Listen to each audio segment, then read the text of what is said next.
আল্লাহ সুবহানাহু ওয়া তাআলা মুমিনদেরকে এমনভাবে কোয়ালিফাইড করলেন, ও মুমিন, আমি তোমাকে একটা ভালোবাসা দিয়েছি, আমি তোমাকে একটা ভালোবাসা দিয়েছি, যেই ভালোবাসা তোমার নাকে না, তোমার হাতে না, তোমার চোখে না, তোমার কানে না। এই ভালোবাসার স্থান হইল, হেডকোয়ার্টার হইল তোমার কলবের ভিতরে।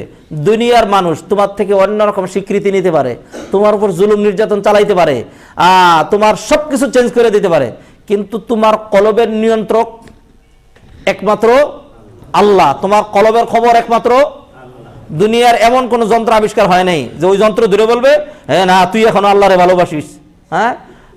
এমন কোন যন্ত্র আবিষ্কার হয় নাই। এই জন্য কোনো মুমিনকে যদি বাধ্য করা হয় কুফরি কথা বলার জন্য, আবার যদি কোনো মুমিনকে বাধ্য করা হয় কুফরি বক্তব্য দেওয়ার জন্য, বাধ্য হয়ে কোনো মুমিন যদি কুফরি বক্তব্য দেয়, আল্লাহর তাওহীদ বিরোধী বক্তব্য দেয়, আল্লাহ বলে দিয়েছেন, ও বান্দা, তুমি যে বাধ্য হয়ে মুখ দিয়ে উল্টা কথা বলছো, আমি আল্লাহ এটা জানি। এই জন্য তোমার মুখের ওই বক্তব্য আমি নেব না, আমি তোমার কলবের বক্তব্য যেটা আছে, তোমার কলবের ভিতরে কি আছে সেটার উপরেই ফয়সালা আমি করব। কোথায় আছে এই কথা? এই কথা আছে সূরা নাহলের মধ্যে 14 পারার 18 নম্বর পৃষ্ঠায়। আল্লাহ সুবহানাহু ওয়া তাআলা সেখানে বলছেন, ইল্লা মান উকরিহা ওয়া কলবুহু মুতমাইন্নুম বিল ঈমান ওয়ালাকিন মান শারাহা বিল কুফরি সাদরান ফাআলাইহিম গাদাবুম মিনাল্লাহ ওয়া লাহুম আযাবুন আযীম। আল্লাহ বলেন ইল্লা মান উকরিহা, তবে যাকে বাধ্য করা হবে, ওয়া কলবুহু মুতমাইন্নুম বিল ঈমান, কুফরি কথা তো বলছে কিন্তু কলবুহু মুতমাইন্নুন বিল ঈমান, তার কলবের কথা বলে দেওয়া হয়েছে, তার বাহ্যিক অঙ্গ প্রত্যঙ্গের কথা বলা হয় নাই, কিন্তু তার কলবের ভিতরে ঈমানটা অত্যন্ত মজবুত ছিল, সুদৃঢ় ছিল। যখন বলে তখন তার মনের ভিতরে কত কষ্ট, আমাকে বাধ্য করা হচ্ছে, আমাকে বাধ্য করা হচ্ছে। মুআজ্জাজ হাদিরিন, আল্লাহ সুবহানাহু ওয়া তাআলা ওই ভালোবাসাটাকে আমাদের কলবের ভিতরে ঢুকিয়ে দিয়েছেন। আল্লাহ তোমাকে সাক্ষী রেখে তোমার ঘর মসজিদকে আমরা স্বীকৃতি দিচ্ছি, দুনিয়ার সব কিছুর চেয়ে বেশি ভালোবাসি আমরা তোমাকে। আমরা আজকে এই মুহূর্তে আরাম করতে পারতাম, আমরা মসজিদে না আসতে পারতাম, অন্য কোনো মানুষের জন্য, দুনিয়ার কোনো প্রাপ্তির জন্য, 2টা টাকার জন্য, সুনাম সুখ্যাতি ছড়ানোর জন্য, একটু আরাম করার জন্য মসজিদে আসি নাই। আসছি, তুমি আসতে বলছো। আজকে যদি তুমি আসতে বলছো, এর উল্টো যদি আমাকে কেউ বলতো জুমার নামাজ ছেড়ে দাও, তোমাকে 10 লাখ টাকা দিব, 10 লাখ টাকায় একটা লাথি মারতাম, কিন্তু তোমার ঘরে এসে তোমাকে সেজদা করে আর 10 টাকা দান করে বলতাম আমার জীবন ধন্য, আমি আল্লাহকে সেজদা দিতে পেরেছি। মুআজ্জাজ হাদিরিন, মুমিনের কথা বলছি, মুমিনের ভালোবাসার কথা বলছি। আল্লাহ সুবহানাহু ওয়া তাআলা মুমিনকে বিভিন্ন ভাবে কোয়ালিফাই করেছেন, মুমিনের বিভিন্ন রকম পরিচয় তুলে ধরেছেন।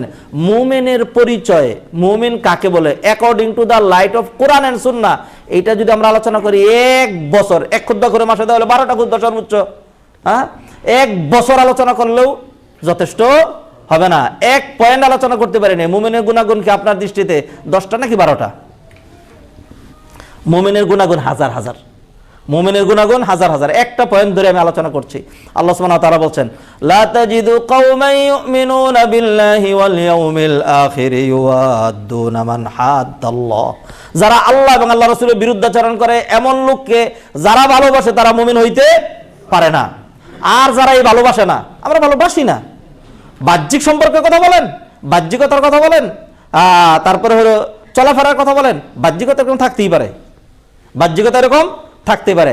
একজনের সাথে চলছি, একজনকে দেখা হওয়ার পরে আমি এরকম করে একের বাম হাত ডান হাত দিয়ে পা সহ এরকম করে সেলুট দিচ্ছি, সেলুট দেওয়ার সময় মনে মনে আমি বলছি, তোকে, তোর 14 গোষ্ঠীকে, তোর এরকম কুফরি আকীদা বিশ্বের যাবতীয় সবকিছুকে আমি পায়খানার চাইতে আরো বেশি ঘৃণা করি।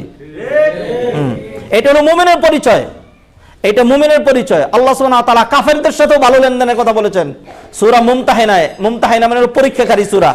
এই সূরার শুরুতে আল্লাহ সুবহানাহু ওয়া তাআলা ভালোবাসা প্রসঙ্গ নিয়ে আসছেন। আল্লাহ বলছেন, ইয়া আইয়ুহাল্লাযীনা আমানু, হে মুমিনরা, লা তাত্তাখিযু আদুওয়ি ওয়া আদুওয়াকুম আউলিয়া, যারা আমার এবং তোমাদের শত্রু তাদেরকে বন্ধু হিসেবে ধারণ করো না। এরপরে আল্লাহ বলছেন যে দেখো না তোমাদের বাবার আদর্শ কি রকম, ক্বাদ কানাত লাকুম উসওয়াতুন হাসানাতুন ফি ইব্রাহিমা ওয়াল্লাযীনা মাআ, যারা ইব্রাহিম অনুসারী যারা, তাদের মধ্যে তোমাদের উত্তম আদর্শ রয়েছে। ইয ক্বালু লিকাওমিহিম ইন্না বুরাআউ মিনকুম, ইব্রাহিম আলাইহিস সালাম তার আত্মীয়স্বজন, তার পিতামাতা, তার যারা ছিলেন জ্ঞাতি গোষ্ঠী সবাইকে বলে দিল কি, ইন্না বুরাআউ মিনকুম মিম্মা তা'বুদুনা মিন দুনিল্লাহ, তোমাদের সাথে কোন রকম ভালোবাসা, সম্পর্ক, লাভ, এফেকশন, আন্তরিকতা কোনো কিচ্ছু নাই, তোমাদের থেকে আমি সম্পূর্ণ আলাদা, তোমাদের থেকে সম্পূর্ণ আলাদা। এরপর ইব্রাহিম আলাইহিস সালাম প্রমাণও দিয়ে দিলেন যে এই আগুনে নিক্ষেপ করছো, এই আগুন তোদের চাইতে, তোদের মতো কাফেরের চাইতে আমার কাছে এই আগুন অনেক বেশি ভালো। আল্লাহ সুবহানাহু ওয়া তাআলা ইব্রাহিম আলাইহিস সালামকে সাহায্য করেছেন নাকি করেন নাই? আল্লাহ বলছেন তোদের জন্য এটা আদর্শ, এটা হলো আমাদের জন্য আদর্শ। এই সূরায় আল্লাহ সুবহানাহু ওয়া তাআলা বলছেন লা ইয়ানহাকুমুল্লাহু আনিল্লাযিনা লাম ইউকাতিলুকুম ফিদ-দীন ওয়া লাম ইখরিজুকুম মিন দিয়ারিকুম আন তাবাররুহুম ওয়া তুকসিতু ইলাইহিম, যারা তোমাদেরকে বিটে বাড়ি থেকে উচ্ছেদ করে না, তোমাদের দিন ধর্মের বিরুদ্ধে যারা যুদ্ধ করে না, এমন কাফের বেঈমানদের সাথেও ভালো আচরণ করতে আল্লাহ তোমাদেরকে নিষেধ করেন নাই। ইন্নামা ইয়ানহাকুমুল্লাহু আনিল্লাযিনা কাতালুকুম ফিদ-দীন, যারা তোমাদের দিন ধর্মের বিরুদ্ধে অস্ত্র ধারণ করে আল্লাহ তোমাদেরকে নিষেধ করেছেন আন তাবাররুহুম ওয়া তুকসিতু ইলাইহিম, তাদের সাথে সদাচরণ, তাদের সাথে ভালোবাসা, তাদের সাথে হৃদ্যতা, তাদের সাথে আন্তরিকতা, তাদের সাথে উঠা বসা, তাদের পদলেহন করা, তাদেরকে চাটন দিতে আল্লাহ সুবহানাহু ওয়া তাআলা তোমাদেরকে নিষেধ করেছেন। মুআজ্জাজ হাদির, ও মুমিন মুসলমান ভাইয়েরা, আমি হিন্দুদের খুতবা দিচ্ছি না, আমি খ্রিস্টানদের আলোচনা করছি না, আমি ইহুদিদেরকে বোঝাচ্ছি না, আমি মুমিন মুসলমানদেরকে বোঝাচ্ছি যে সকল মুমিন মুসলমানরা দাবিদার আল্লাহ আমাকে ঈমান দিয়েছেন। যদি ঈমান আল্লাহ দিয়ে থাকেন, ঈমান এমন এক দামি সম্পদ, ঈমান কারো কলবের ভিতরে যদি ঢুকে তাহলে এরপরে তার আর টাকা পয়সা, বাড়ি গাড়ি, দুনিয়া কোনো কিছুরই দরকার হয় না। এর দুটো প্রমাণ দিয়ে আমি আলোচনা শেষ করে দিচ্ছি। দেখুন, খুব সহজ করে শেষ করে দিলাম। আসিয়া ফেরাউনের স্ত্রী ছিল, আল্লাহ সুবহানাহু ওয়া তাআলা তাকে ঈমান দিয়েছেন। আর এই ঈমানের অপরাধে ফেরাউন কত মানুষকে নির্যাতন করে মেরেছে আসিয়া দেখেছে। আসিয়াকে ফেরাউন বিভিন্নভাবে বুঝিয়ে তারপর বলেছে তোমার লাস্ট পরিণতি এটা, একদম তুমি যেরকম মাছ যেভাবে ফ্রাই করো, গোশত যেভাবে ফ্রাই করো, তোমাকে এইভাবে ফ্রাই করবো, একবার তেলের ভিতরে ঢুকাই দিয়ে এইভাবে মারবো। আসিয়া জানে নিশ্চিত, আসিয়া প্রমাণ দিয়েছে আমার কলবের ভিতরে যদি আল্লাহর ভালোবাসা ঢুকে থাকে, তাহলে যে আল্লাহর শত্রু ফেরাউনের ভালোবাসা এই কলবে ঢুকতে পারে না, দুনিয়ার ভালোবাসা ঢুকতে পারে না। আল্লাহও চাবো আবার দুনিয়াও চাবো, এটা হইতে পারে না। আসিয়া তখন বলে দিল কি, আহা, যেই স্বামীর জন্য নিজের যাবতীয় সবকিছু লুটে দিলাম, যেই স্বামীকে দেহদান করলাম, যাবতীয় সবকিছু করলাম, সেই স্বামী যখন আমার ঈমানের অপরাধে আমাকে থাকতে দিল না, আল্লাহ আমার দুনিয়াতে থাকা দরকার নাই। তখন আসিয়া দোয়া করলেন, রব্বিবনি লি ইনদাকা বাইতান ফিল জান্নাহ, হে আল্লাহ, আমার দুনিয়ার বাড়িতে ফেরাউনের বাড়িতে থাকা হলো না, আপনি আপনার কাছে জান্নাতে আমার জন্য একটা বালাখানা তৈরি করেন। ওয়ানাজ্জিনি মিন ফিরআউনা ওয়া হামালি ওয়ানাজ্জিনি মিনাল কওমিজ যালিমিন, ফেরাউন এবং তার অনুসারী যারা রয়েছে, তার সৈন্য সামন্ত এবং এই জালিম সম্প্রদায় থেকে আপনি আমাকে বাঁচিয়ে দেন। আল্লাহ তাকে বাঁচিয়ে দিয়ে দিলেন। ও আসিয়া, জান্নাত তো তোমার জন্য, ঈমান কলবে ঢুকেছে, জান্নাত তো তোমার জন্য আমি আল্লাহ ডিক্লেয়ার করে দিয়েছিলাম কদ আফলাহাল মুমিনুন। ওই জান্নাত তো মরার আগে পাবা না, শুধু মৃত্যুবরণ করো ডাইরেক্ট জান্নাতে চলে যাবা। আল্লাহু আকবার। আসিয়া প্রমাণ দিয়ে দিয়েছেন। যে সকল জাদুঘরদেরকে ফেরাউন এনেছিল মুসা আলাইহিস সালামের প্রতিরোধ করার জন্য, এরা যখন দেখলো মুসা আলাইহিস সালাম যা দেখিয়েছেন, লম্বা ঘটনা, আরেকবার রিপিট করবো ইনশাআল্লাহ। তারা যখন দেখলো যে মুসা আলাইহিস সালাম যা দেখিয়েছেন এইটা জাদু হইতে পারে না, তখন তারা বুঝছে এটা আমাদের জন্য হেদায়েতের নিদর্শন।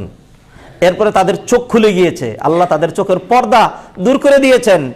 এরপরে সমস্ত জাদুঘর, হাজার হাজার মানুষ তো ফেরাউনই সমবেত করেছে, ফেরাউন সহ, ফেরাউনের সেনাবাহিনীর লোকজন সহ সবার সামনে তারা যেই প্রমাণ দিল, ফাউলকিয়াস সাহারাতু সুজ্জাদান ক্বালু আমান্না বিরাব্বি হারুন ওয়া মূসা, সকল জাদুঘররা সিজদায় লুটিয়ে পড়ে বলল আমান্না বিরাব্বিল আলামিন, রব্বুল আলামিনের প্রতি ঈমান আনলাম, রব্বি মূসা ওয়া হারুন, যিনি হলেন মূসা এবং হারুনের রব।